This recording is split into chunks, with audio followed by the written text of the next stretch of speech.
নির্বাচন যত দেরিতে হবে ষড়যন্ত্র তত বাড়বে বলেছেন বিএনপির ভারপ্রাপ্ত চেয়ারম্যান তারেক রহমান।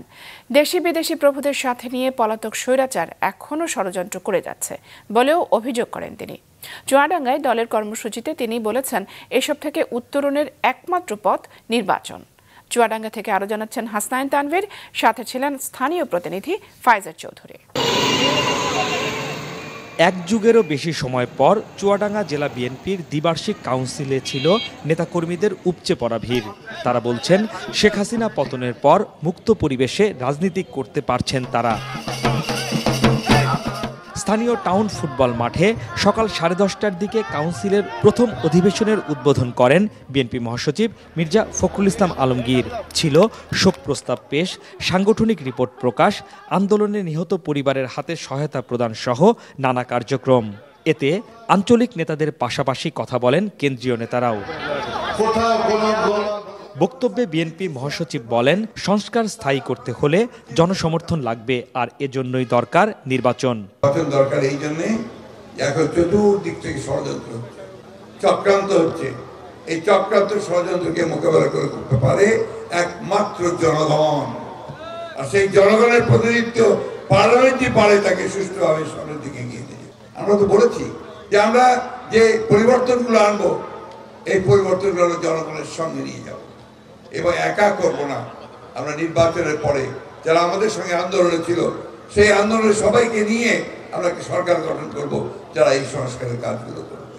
কাউন্সিলে ভার্চুয়ালি প্রধান অতিথি হিসেবে যুক্ত হন বিএনপির ভারপ্রাপ্ত চেয়ারম্যান তারেক রহমান। বক্তব্যে তিনি জোর দেন নির্বাচনের বিষয়ে। বলেন, এতে যত দেরি হবে ষড়যন্ত্র তত বাড়বে। যেই স্বৈরাচারকে জনগণের অভ্যুত্থানের মাধ্যমে হটিয়ে দেওয়া হয়েছে, সেই স্বৈরাচার কিন্তু বসে নেই। সেই স্বৈরাচার কিন্তু তাদের ষড়যন্ত্রে তাদের দেশি বিদেশি প্রভুদের সাথে মিলে বসে ষড়যন্ত্র করেই যাচ্ছে।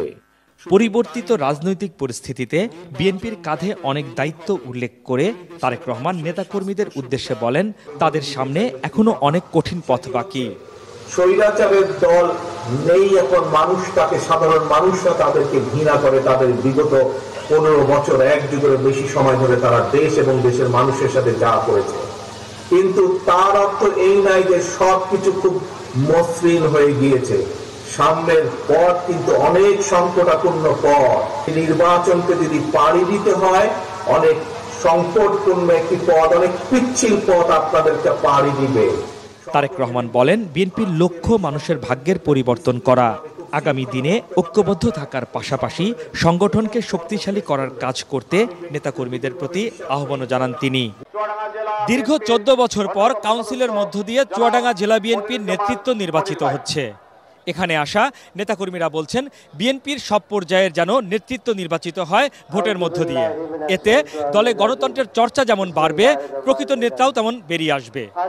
হাসনাইন তানভীর, মাছরাঙা সংবাদ, চুয়াডাঙ্গা।